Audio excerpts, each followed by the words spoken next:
In today's episode, a Supra will be on the treadmill, a Blazer will be in your house, and a Beetle will be in the forest.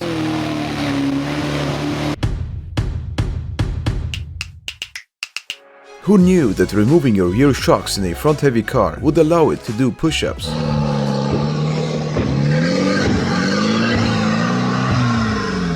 While everyone is turning to LED laser headlights that blind half of the universe, especially on wet roads, I suggest we go back in time and use carbide lamps, powered by acetylene gas.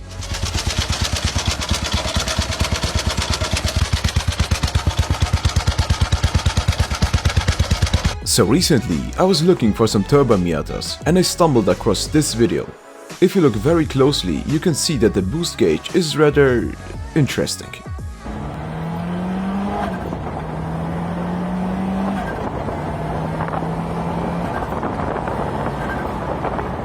This Supra was doing a dyno run when one of the tires failed, rest in peace to the rear bumper, inner wheel arches and whatever parts are flying there.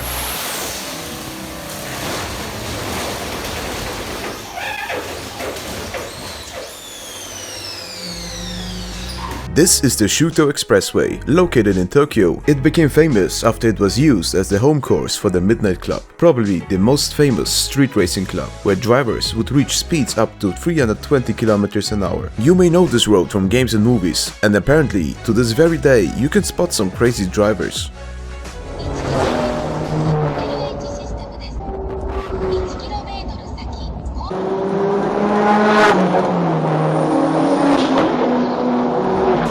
One of my subscribers sent me a video of him doing what Jeremy Clarkson would describe as impressing the ladies on a parking lot.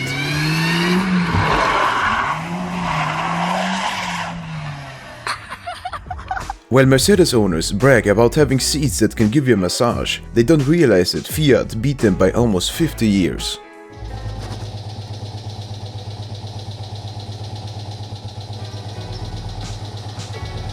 Driving on Bolt and used tires is, as you may think, a bad idea. They can either blow up randomly or just literally lose all traction, especially on wet roads. I think this applies here perfectly.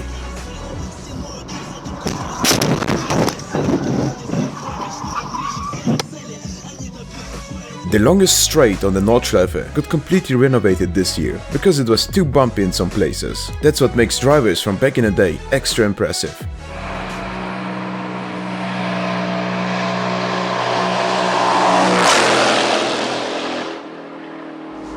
You have heard about the method of putting trays underneath your rear wheels to basically make your front-wheel drive car a drift machine. Well, as it turns out, you don't even need a tray. Literally any rock will also be enough.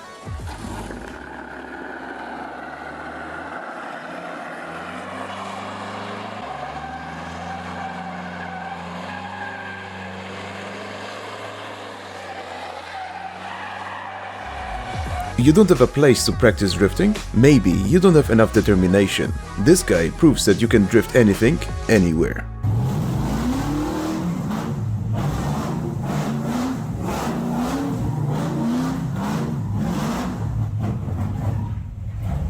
This video from Hungary had the title Shrek vs Anteater. Who do you think will win? I cannot tell you who won, because, well, you'll see.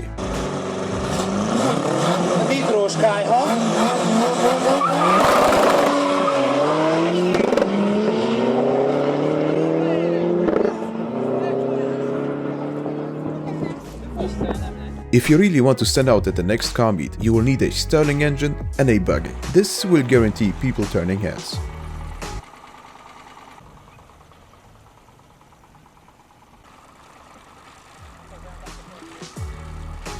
This guy from the Czech Republic is building his own Lamborghini Murcielago Replica.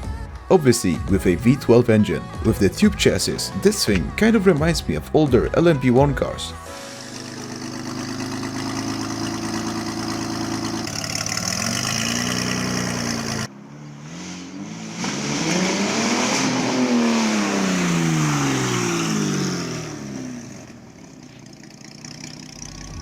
Meet the Golvo. As you may have guessed, it is a Golf powered by a Volvo 5-cylinder engine. A match made in heaven. By the way, this thing can complete a quarter mile in almost 8 seconds.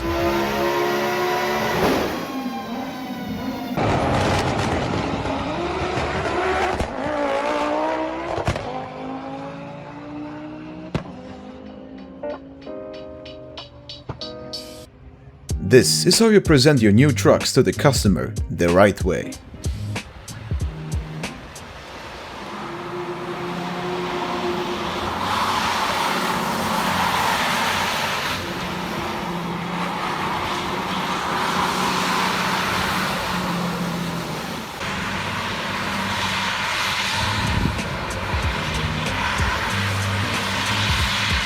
Drifting, if done right, is super smooth and doesn't require you fighting the wheel like crazy.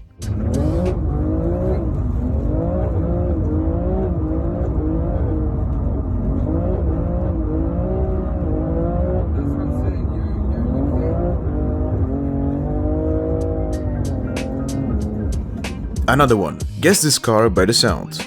Or is it really a car?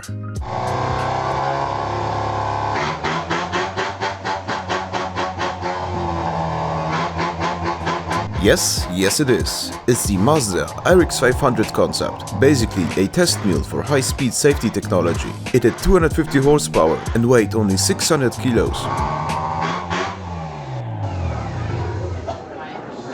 Even if you had the money to buy this car, you would not be able to. Why? Because all 275 of them are already sold, and the production did not even take place. It is based on the Mercedes-AMG W07 Formula 1 car. One of the biggest challenges with this project was getting the engine coming straight from the F1 car to work reliably in a street car.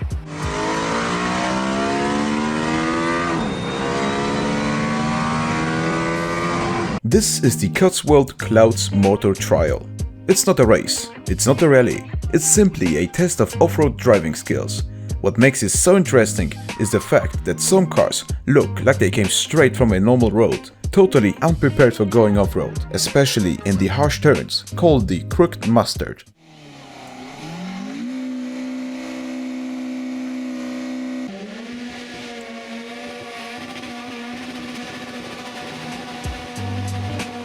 This is how heaven looks for motorsport enthusiasts. A BMW M3 GTR with straight cut gears and the Nürburgring Nordschleife.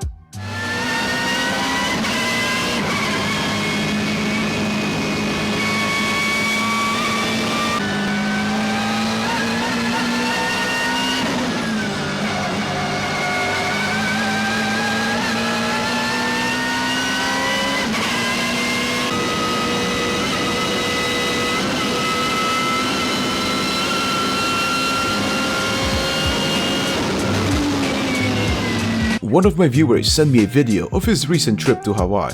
Apparently, this road goes on for 20 miles, and I thought the roads in my country are dangerous. One of them went off, right? Yeah. As a small thank you for watching my video until the end, here's an interesting fact. Did you know that it's impossible to burp in space? Also, consider checking out my second channel where you can see stuff like this. Uh-oh. Oh my god! Oh my god! Just click right here if you want to check it out. Thank you for watching and have a nice day.